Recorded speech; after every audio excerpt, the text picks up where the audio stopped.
जय श्री कृष्णा। ओम नमो नारायण। माघ मास की इस पुण्य यात्रा का आज समापन अध्याय है। 27 अध्याय में हमने स्नान, दान, जप, संयम और भक्ति की महिमा सुनी और आज 28वें अध्याय में शास्त्र हमें उस फल का बोध कराते हैं जो पूरे माघ मास को श्रद्धा से जीने पर प्राप्त होता है। यह अध्याय केवल समाप्ति नहीं है बल्कि उस साधना की पूर्णता है जो मन को शुद्ध करती है और आत्मा को प्रभु चरणों तक ले जाती है। आइए शांत मन और कृतज्ञ हृदय के साथ माघ मास के इस अंतिम कल्याणकारी अध्याय का पाठ आरंभ करें। इससे पहले हम गणेश जी की कहानी सुनेंगे। गणेश जी की कहानी। एक बुढ़िया माई थी, मिट्टी के गणेश जी की पूजा करती, रोज बनाए रोज गल जाए। एक सेठ का मकान बन रहा था तो वह बोली पत्थर का गणेश बना दो। मिस्त्री बोले जितने में हम तेरा पत्थर का गणेश गढ़ेंगे उतने में अपनी दीवार ना चीनेंगे। बुढ़िया बोली राम करे तुम्हारी दीवार टेढ़ी हो जाए। अब उनकी दीवार टेढ़ी हो गई। वो चीने और ढा देवे, चीने और ढा देवे। इस तरह करते करते शाम हो गई। शाम को सेठ आया। उसने कहा आज कुछ भी नहीं किया। वो कहने लगे एक बुढ़िया आई थी, वो कह रही थी मेरा पत्थर का गणेश गढ़ दो। हमने नहीं गढ़ा तो उसने कहा तुम्हारी दीवार टेढ़ी हो जाए। तब से दीवार सीधी नहीं बन रही। बनाते हैं और ढा देते हैं। सेठ ने बुढ़िया बुलवाई। सेठ ने कहा हम तेरा सोने का गणेश गढ़ा देंगे, हमारी दीवार सीधी कर दो।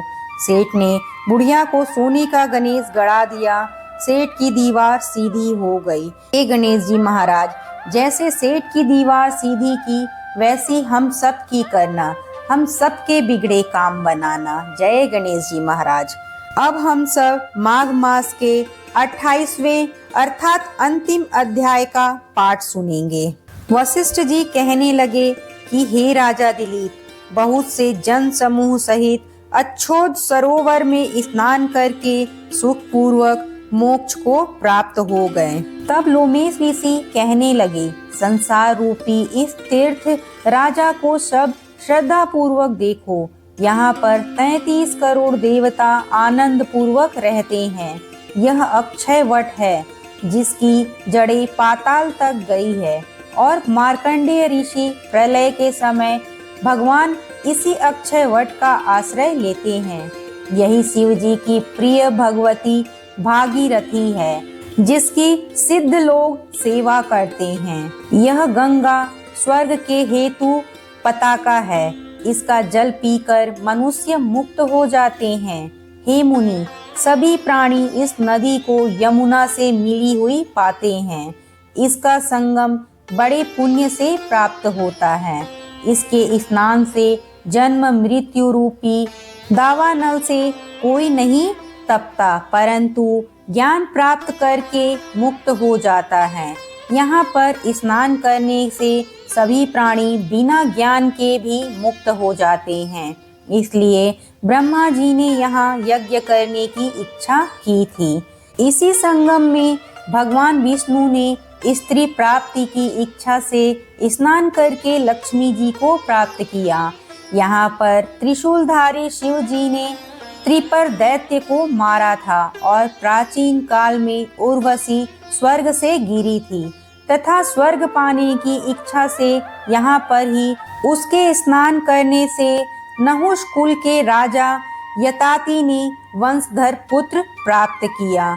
यहाँ पर इंद्र ने प्राचीन काल में धन की इच्छा से स्नान किया था और माया से कुबेर के सब धन को प्राप्त किया था।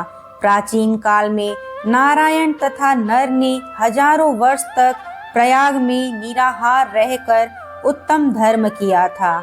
यहाँ से जेगाशब्य सन्यासी ने महादेव जी जैसी शक्ति वालों से विजय पाई थी तथा अणिमा आदि योग के अति दुर्लभ ऐश्वर्य प्राप्त किए थे। इसी क्षेत्र में तपस्या करके श्री भारद्वाज सप्त ऋषियों में सम्मिलित हुए। जिन्होंने भी यहाँ स्नान किया सबको स्वर्ग की प्राप्ति हुई। इसलिए हमारे विचार से तुम त्रिवेणी में स्नान करो। इस स्नान से पहले किए हुए तुम्हारे सब पाप नष्ट हो जाएंगे और संपूर्ण वैभवों को प्राप्त हो जाओगे। ऋषि के इस प्रकार के सत्य वचन सुनकर सब ही त्रिवेणी में स्नान करने लग गए और उसी स्नान करने से सबकी पिशाचता नष्ट हो गई। साप से विमुक्त होकर उन्होंने अपना शरीर धारण कर लिया। वेदनिधि ने अपनी संतान को देखकर प्रसन्नचित होकर लोमेश ऋषि को संतुष्ट किया और कहा कि आपके अनुग्रह से ही श्राप से विमुक्त हुए। अब आप इन बालकों के योग धर्म को कहिए। लोमेश ऋषि ने कहा कि इस युवा कुमार ने वेदों का अध्ययन समाप्त कर लिया है, इसलिए इन कन्याओं के प्रीति पूर्वक कर कमलों को ग्रहण करें। तब लोमेश ऋषि तथा अपने पिताजी की आज्ञा से इस ब्रह्मचारी ने 5 कन्याओं से विवाह किया। इन कन्याओं के सब मनोरथ पूर्ण हुए। जिसके घर में लिखा हुआ यह महात्म्य पूजा जाता है, वह नारायण ही पूजते हैं। पुष्कर तीर्थ में, प्रयाग में, गंगा सागर में, देवालय में, कुरुक्षेत्र में तथा विशेष करके काशी में इसका पाठ अवश्य करना चाहिए। पुष्कर तीर्थ में ग्रहण के अवसर पर इसके पाठ का दुगना फल मिलता है और मरने पर वैष्णव पद को प्राप्त होते हैं। जैसा कि हम जानते हैं, माघ का स्नान करने के बाद तुलसी माता की पूजा जरूर करनी चाहिए। तुलसी माता की पूजा के बाद उनकी कथा भी अवश्य सुननी चाहिए। अब हम सब माघ महीने में सुनी जाने वाली तुलसी माता की कहानी सुनेंगे। माघ महीने में सब औरतें तुलसी माता को सींचने जाती। सब तो सींच कर आती, परंतु एक बुढ़िया आती और कहती कि हे तुलसी माता, सत की दाता, मैं तेरा बिरवा सींचती हूँ, मुझे बहू दे, पीले रंग की धोती दे, मीठा मीठा ग्रास दे, बैकुंठा का वास दे, चटक की चाल दे, अच्छी मौत दे, चंदन का काठ दे, अच्छा राज दे, दाल भात खाने को दे और 11 का दिन दे, कृष्णा का कंधा दे। तुलसी माता यह बात सुनकर सूखने लगी तो उन्होंने भगवान से पूछा, हे तुलसी, तुम क्यों सूख रही हो? तुलसी माता ने कहा, मेरे मन की मत पूछो। तब भगवान ने कहा कि यदि मैं यह बात नहीं पूछूंगा तो कौन पूछेगा? तब तुलसी माता ने कहा कि एक बुढ़िया रोज आती है और यही बात कहकर जाती है, परंतु मैं सब बात तो पूरी कर दूंगी, लेकिन कृष्ण का कंधा कहाँ से दूंगी? तो भगवान बोले कि जब वह मरेगी तो अपने आप कंधा दे आऊंगा, तो बुढ़िया माई से कह दियो। बाद में बुढ़िया माई मर गई। सारे गांव वाले इकट्ठे हो गए और बुढ़िया को ले जाने लगे तो वह इतनी भारी हो गई कि किसी से भी नहीं उठी।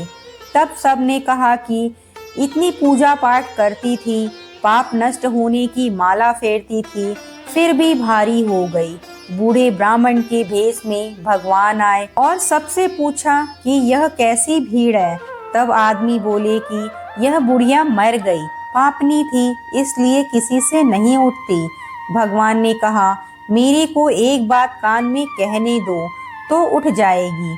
भगवान ने कान के पास जाकर कहा कि बुढ़िया माई मन की निकाल ले, पीताम्बर की धोती ले, मीठा मीठा ग्रास ले, बैकुंठा का वास ले, चटक की चाल ले, चंदन का काठ ले, झालर की झंकार, दाल भात को जीम और कृष्ण का कंधा ले। यह बात सुनकर बुढ़िया माई हल्की हो गई। भगवान जी अपने कंधे पर ले गए। आखिर उसे मुक्ति मिल गई। हे तुलसी माता, जैसी उसकी मुक्ति करी वैसी हमारी भी करना, और जैसे भगवान ने कंधा उसको दिया वैसा हमें भी देना। जय तुलसी माता की। बोलो विष्णु भगवान की जय। अगर आपको हमारी वीडियो अच्छी लगी हो तो वीडियो को लाइक, सब्सक्राइब और शेयर जरूर करें।